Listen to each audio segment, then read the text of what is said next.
Welcome to the Fox Den. What's going on, everybody? Welcome back to the channel. And finally, we have the official first of many arcade tours. So anybody that's been watching the channel for any length of time knows about the arcade floor, the journey of the actual building itself. But now let's talk about what is in it, what fills up this arcade. Starting here on the right, we've got the Pac-Man Arcade 1-Up XL with the unnecessary lit up buttons. Definitely a great, absolutely just a great form factor. Arcade 1-Up hit it out of the park with this one. Love the size. It's just the way that it should be for sure. Over here we have Special Criminal Investigation. Brand new marquee. That really just had to happen. The other one was pretty burnout. And you can see that I got the new Unico monitor in there, but there's a little bit of an issue with brightness. So we're working on that. Once that gets fixed and repaired, then we're going to finish this thing up. It's just going to take a little bit of trimming around that bezel to make that look good. But other than that, the thing works and looks pretty good. Of course, the classic, the original, the first full-size cab that I brought into the arcade, Raiden 2, based on the Dynamo HS5. This thing still rocks out loud. It's great. Nothing wrong with it whatsoever, except my camera just doesn't quite like that screen. But anyway, love it, love it, love it. Nothing wrong with that. I can't say the same thing about Star Wars Trilogy. You can see it freezes up. Now the sound works great, but once it gets to a certain point, it just freezes up. So this bad boy is going to need a little bit of love, a little TLC. We're going to get this thing going. Obviously you see T-molding. I have it, but it's just not installed yet. Made some repairs on the front. That's going to get a coat of white paint. And then we also have to repair the joystick. For those of you who know that this is not the way you wired this joystick. They went, whoever decided they would take this upon themselves, wired directly to the potentiometers. You're supposed to go to the amplifier and then the pots, and that's just not the way to do it. So we got to fix that. We got to fix the freezing issue. I think it's just a voltage issue. I have a contact that can actually help me out with this board. But other than that, come on, it's going to be worth all the pain for sure. And speaking of pain, well, it's not a pain anymore. It is the die-hard cabinet, looking great, finished up. Screen, I know you can't really tell with the camera, but it looks absolutely beautiful. The artwork looks great. There's really nothing else to do on this. This thing looks just outstanding. The only thing I might do is see if I can't find, I think this is wore down here just a little bit, this coin, except very unique coin acceptor on the Sega SVT, the Titan cab. So I might see if I can't find another one of these, but for the most part, this thing is in really great shape and it's good to go. Golden T XL with the custom chrome rings. This is the first XL that I ever bought. Still works great. Added the lit coin door, and this received the monitor upgrade, which has never failed me. It's important if you do this monitor upgrade, buy a new monitor. Buy a new monitor. I know they're hard to find, and they're going to be more expensive than the cheap used monitors. Trust me, it's absolutely worth it. Get the new monitor.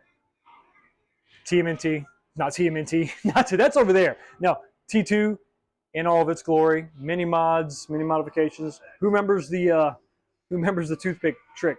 Let me know in the comment section. Of course, the guns modded. They look great. Not any issues whatsoever. These things, the lights still light up, look great. No electronic issues whatsoever. So it just looks really good, and it really adds a little bit of custom touch to the arcade. Of course, I added the coin door and then lit the buttons. These did not come equipped with a coin door, so adding that really just kind of polishes it, finishes it up. Of course, the riser has a riser. So, you know, hopefully they'll release this in an XL form factor. I would absolutely buy one for sure, even if it's a one-game cab. Coming over to the Candy Cab, the Sega Astro City. Love this thing. All new controls, all new buttons. Looks beautiful. What doesn't look beautiful is this monitor. We got a little bit of an issue here with the adjustment. I talked about this before on a live stream. The adjustments are in here. It's one of the potentiometers I'm going to have to swap out on the board, the monitor control board, and then I can adjust that out. But beyond that, the picture looks really good, and I just absolutely love this cabinet. It's the only candy for me. TMNT, the arcade 1-Up that started it all, the custom marquee, the cabinet that really glows now. This green really kicks off with the black light. This shines like a diamond. So it looks really good. Once again, riser on a riser. Come on, Arcade 1-Up. Make this in an XL form factor. I'd buy it all day long. Mega Desk is almost complete, but this is one of the things that's making it incomplete. I just have a single shelf here. This is going to be eventually 3 shelves, so I can have the Dreamcast, the N64, and the PlayStation 2 stacked up nice. And of course, the Toshiba beautiful CRT 27-inch with the working VCR and DVD player. This thing is just in great shape. I bought this from someone who just really, I guess they just put it in the basement somewhere and never, ever, ever played it. So there you go. Rocking the classic MTV footage on the 15-inch flat panels in the proper 4:3 aspect ratio. This is just old VHS footage that I bought, VHS tapes I bought off eBay. Rocking that. I have dual. Now, where is this DVD player? Well, it's underneath here. For now, once again, Megadisc is not complete yet. DVD player's there, and that's just a thumb drive that I've burned all this VHS footage onto the thumb drive. So that's where that's coming from. I think some people were calling this a fan. That's not a fan. That's just a one-to-one replica of Tony Stark's first original arc reactor. And of course, this is from the movie Proof that Tony Stark has a heart. I absolutely love that thing. It's the best type of desk stuff you could possibly imagine. Something else you may have seen. It's going to be difficult to see in the light. This is one of the coins from the John Wick franchise. I absolutely love this entire franchise. Every movie for me is just awesome. So got one of those there. This is another desk thing to have. And of course, Megadisc also has its own arcade, 1/6 scale beauties from New Wave Toys. Of course, we got the Cubert, the Ghosts and Goblins, the Dragon's Lair, and then the 1943 in the Dynamo HS1 styling. And of course, not Coke, but New Coke right there. Also, this is one of their blacklight posters. And if you kind of hang that up in your little faux arcade area, it really kind of sets it off when you have blacklight in your arcade or in the room you're in. Blacklight carpet, and of course stools. They all have individual stools. You have to have it. Come on, it just sets everything off. It really completes the look. So yeah, so Megadisc is definitely serving more than one purpose. The Gran Turismo 25th edition, 25th anniversary edition cabinet. This is the original one from the original build in the original arcade back in the day. No, well, not back in the day, but just a year ago. The one sacrifice I had to make with this cabinet was the piece at the end that housed the subwoofer. That had to go. It was just too much. The room just isn't wide enough to accommodate it, unfortunately. So that subwoofer is now located, if you can see that down there. So didn't get rid of it. Soundbar's still there, but just had to relocate that. Hey, it is what it is. I got some plans for this in the future. Stay tuned to the channel. The craziest of taxis is here. The volume has to be down because I can't listen. I'll get a copyright strike if I play it with all that wonderful off-screen music, but it is here. It's probably about 85–90% done. We got to connect the wiring into the back of the seat, and then I've got the cover for the seat. Got to put that back on. Install the trim around the seat cover, and then that'll be done. And then I have to build a little coin-in pod right here because I got rid of that when I built this because it was just destroyed. Going to make a little pod here. I'm just going to have a single lit red push button. That will be my coin-in button, and the volume controls will be inside that box. Other than that, the monitor, for the most part, looks pretty good. Maybe some degaussing is going to be in order.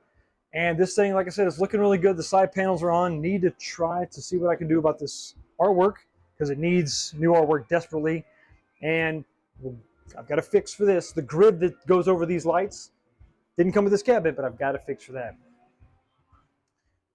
Cruising World is still cruising. No problems here. Just waiting on that firmware fix from Unico to get this monitor cropped correctly. But other than that, it looks really good. The install went nice.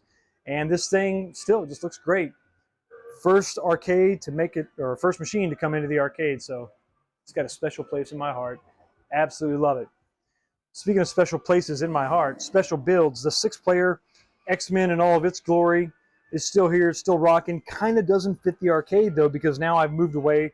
Most of the 3/4 stuff is gone. I still have a few things, but I think we're going to have to rebuild this. I think we're going to have to build it better, stronger, faster. It's got to go. It's got to go, but not go, but it's got to be improved. So not sure what I'm going to do with this, but I just absolutely love it. And it's just going to have to, the form factor has to change just a little bit. Maybe make my own little version of an XL, maybe skinny up the whole cabinet. It is what it is. lit coin doors by Retro 530 look great. I did peel off the front vinyl of the customizer because I think I want to do something maybe just black, just for now. Just put some black, satin black film there, some vinyl to make that sort of blend in the whole front. It just looked a little bit odd with the artwork there. So, but it's still working, still works great. Still accommodates 6 people, no problem. The office is just the utility room. We'll go look at that in just a second. Nothing much to see in there. The NBA Jam XL, the Shaq Jam with the MIDI mods. Of course, the monitor had to be swapped out because RK1 just couldn't get it right on the first time. Custom speaker grills that never even existed. I added those and I painted them orange to kind of match the style of the cabinet. This artwork still remains. This is stock, but this is not. This black color here is not the original. And I did add some lit coin door there to kind of finish off that look because the whole Shaq theme going on the front was just a little bit too much. Let's finish up the tour with the one, the only, my Alien vs. Predator Arcade 1-Up. Will Arcade 1-Up actually make a cabinet? Will they make this cabinet? Will they make the 3/4 scale, 3-player Big Blue that I've always wanted? I don't know. Who knows? But if the leaks or anything or any kind of a clue, maybe we might get it. It would be really, really nice. That would be a great addition, welcome addition to the arcade. Even though it's not an XL, I think I'll make an exception. Finish off this arcade real quick. Just take a look inside. This room did not exist before. I'll peek behind the curtain here. This is the overflow room. The countercades are there. They need a home. They need a place. They will have a place eventually. Go around here and you can see all of the remnants of the arcade, all the stuff, all the PCBs, the parts, the cords, the controllers, you name it, all the stuff is in here. Most of this, and here's my entire collection of control panels. This stuff will eventually find a home, either with me or with someone else. But I'm going to do some more organization here. I want to keep a lot of this stuff. You can see more overflow, another CRT. Got to keep that because, come on, you just got to. Make our way back here. So anyway, this is the arcade in all of its glory. I gotta say, I'm incredibly happy with the way this turned out, but that's just my opinion. Why don't you let me know down in the comments section, what do you think about all this? What should I add, subtract? What should I change? Let me know all of your opinions, everybody. Thank you so much for always stopping by and supporting the channel, and I will see all of you next time.